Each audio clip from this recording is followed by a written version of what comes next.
My name is Olivia."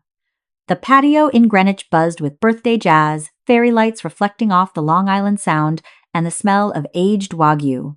Mom, Jennifer, stood on the stone steps, baccarat glass raised high, her voice cutting through the chatter like she owned the night. "Some kids make you proud every single day," she said, her eyes locked on my brother, Brandon. "Others, you just wish you didn't have to see them at all." Laughter rippled. Brandon grinned. "Dad."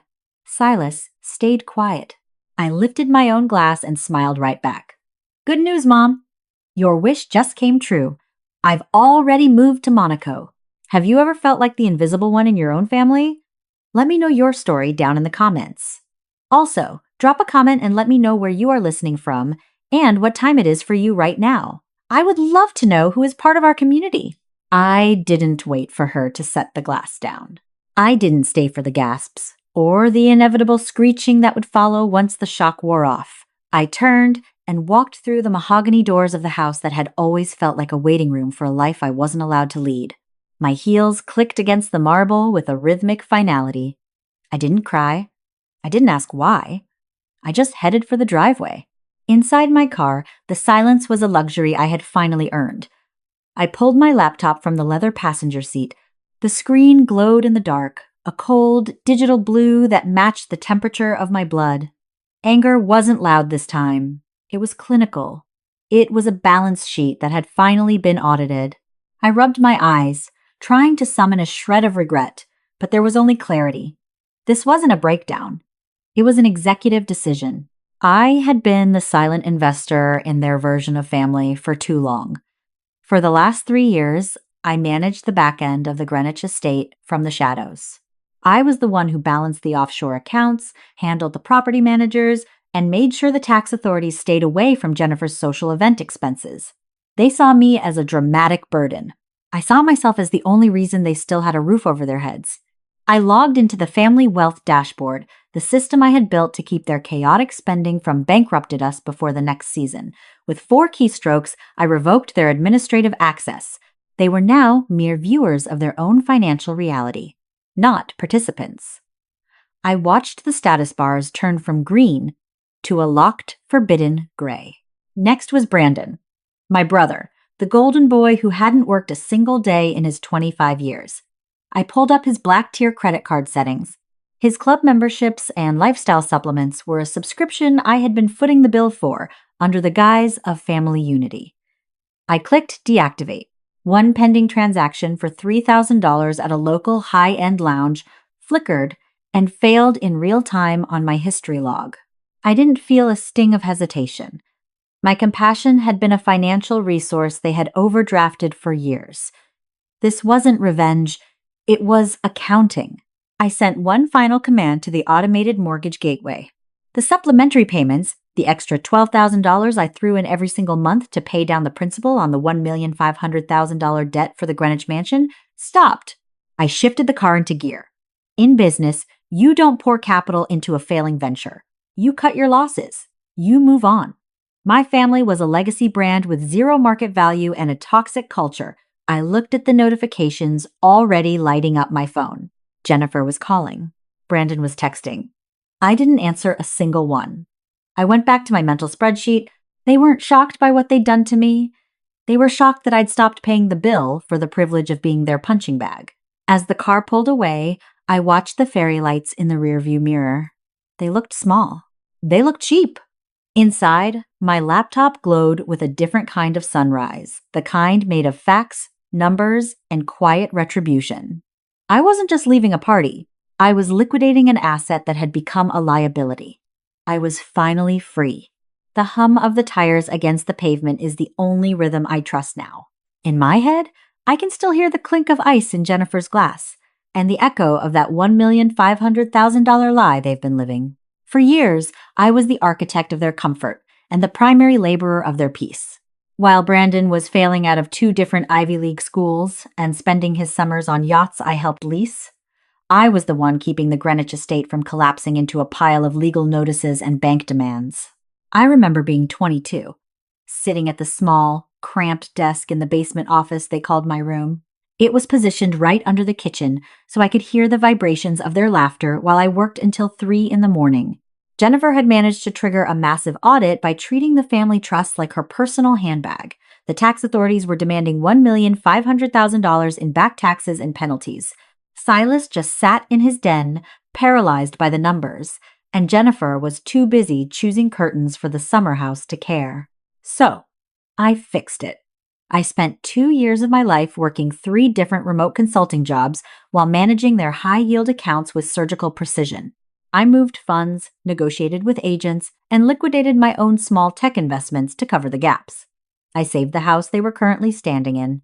I ensured the legacy stayed intact. And I did it all in the dark. Because in that house, my worth was measured only by my utility, not my presence. When I finally managed to clear the debt, I tried to show Jennifer the final balance sheet. I wanted one moment, just one, where she saw me. She barely glanced at the screen before telling me I was being too dramatic and that I should go help the caterers set up for Brandon's homecoming party.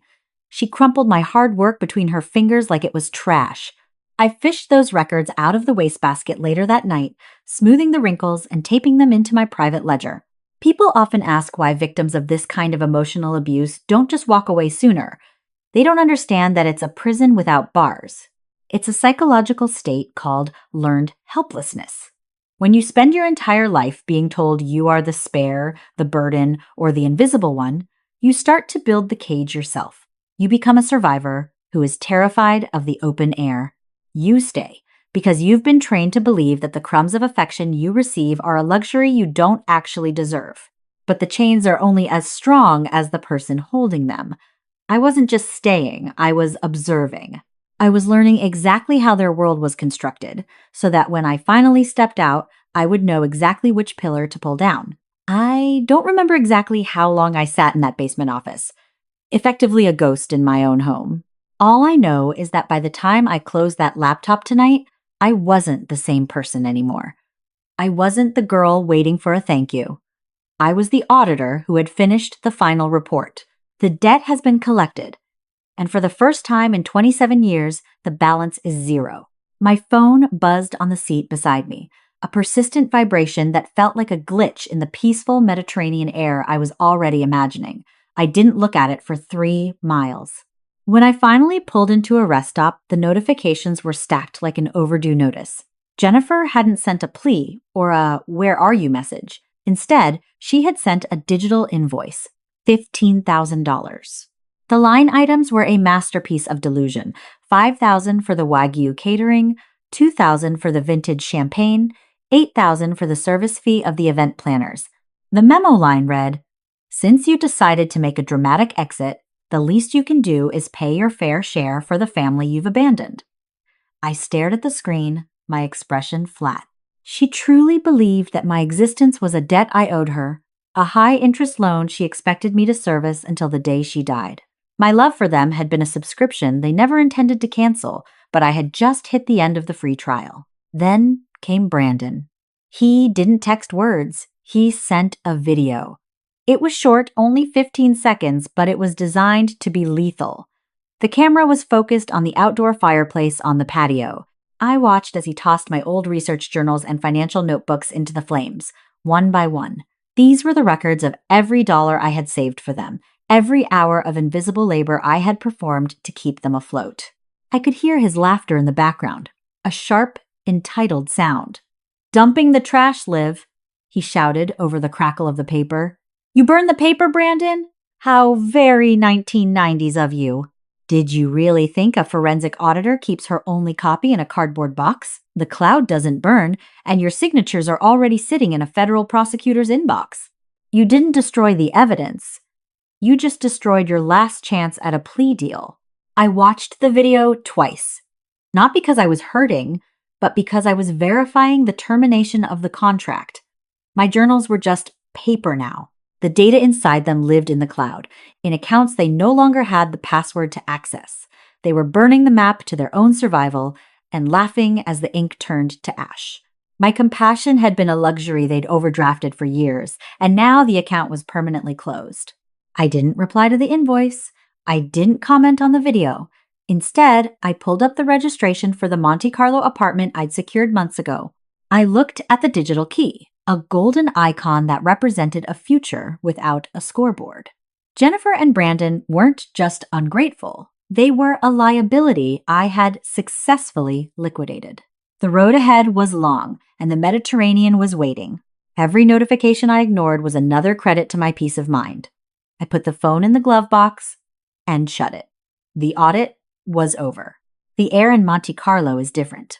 It smells of sea salt and a kind of wealth that doesn't need to scream to be heard. I found Aunt Teresa in a small restoration studio, tucked away in an alleyway lined with centuries-old stone. She is a woman who spends her days fixing what is broken, uncovering the original beauty beneath layers of neglect and dust. She didn't offer a hug or a performance of affection. She simply set a heavy, leather-bound ledger on the workbench between us. "You were never meant to be the support staff, Olivia," she said, her voice like sandpaper on fine wood. I opened the book. Inside were the actual financial records my biological father had kept, not the sanitized, edited versions Jennifer had shown me. The $1,500,000 trust fund my parents had left for my future hadn't been lost to market fluctuations or unfortunate investments, as Silas had claimed for a decade. But I wasn't surprised. My trust fund had been under a joint conservatorship clause until I turned 25, with my father as the primary trustee.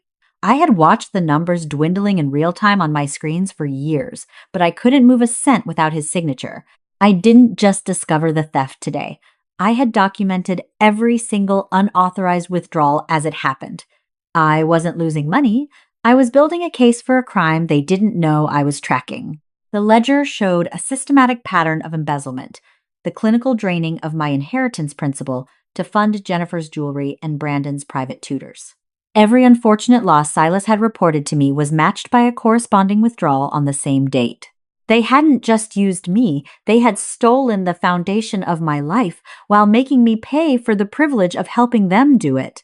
For years, I told myself my anger was clinical, a simple matter of balancing a crooked ledger. But standing on the edge of this victory, it felt like more than an audit. It was an autopsy. I was no longer the silent investor watching from the shadows. I was the surgeon finally removing the tumor they called family status. The debt wasn't just financial anymore. It was moral. And I was here to collect. I pulled out my phone and dialed the number for the premier legal firm in Monaco. "Initialize the notice of foreclosure on the Greenwich property," I told the lead partner, "and prepare the formal demand for restitution, $1,500,000 plus interest. Use every resource." Teresa watched me, her eyes reflecting the calm of someone who knows the truth is finally out. "What will you do now?" she asked. I closed the ledger and looked toward the harbor. I realized my compassion had been a resource they had overdrawn for too long. "The debt has been collected," I said. "Now, I'm liquidating the legacy." The legal team in Monaco doesn't move slow. They operate with the same quiet, lethal efficiency as the yachts in the harbor, sleek, expensive, and designed for deep water. When the lead partner called me into his office overlooking the Mediterranean, he didn't offer a polite greeting or a performance of concern. He simply laid out a series of high-resolution digital scans on the glass table. "We found the catalyst for the liquidation," he said, his voice as dry as a desert wind. I leaned in, my expression flat and clinical. In front of me were the power of attorney documents used to drain the $1,500,000 trust fund my parents had left for me. The papers were dated 4 years ago, right when Brandon's business ventures were starting to fail and Jennifer's social calendar was reaching its peak. My signature sat at the bottom of the final page, elegant and convincing. Except I never signed it. I was in a hospital bed, recovering from an emergency appendectomy on the date listed on that document. I had been barely conscious, let alone signing over my entire future to a family that saw me as an insurance policy. "The forensic report is conclusive," the lawyer continued, tapping a finger on a side-by-side comparison of my real signature and the one on the form. "The pressure points, the ink flow, it's a match for your mother's handwriting profile. And the witness signature? That belongs to your brother, Brandon." The room felt cold, but my heart didn't skip a beat.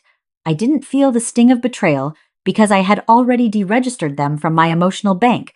This wasn't a family tragedy.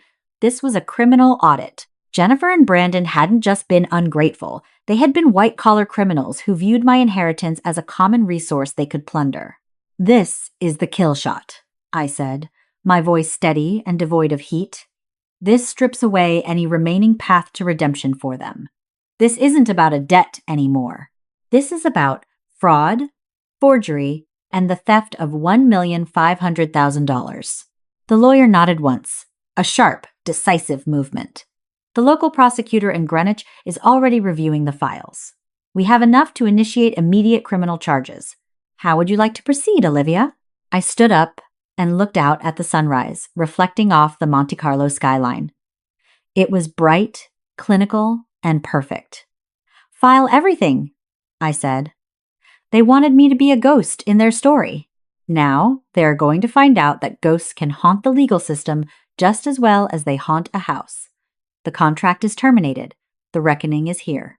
The phone vibrated in my palm, Jennifer's name flashing like a warning light on a sinking ship. I let it ring until the second-to-last vibration before I answered.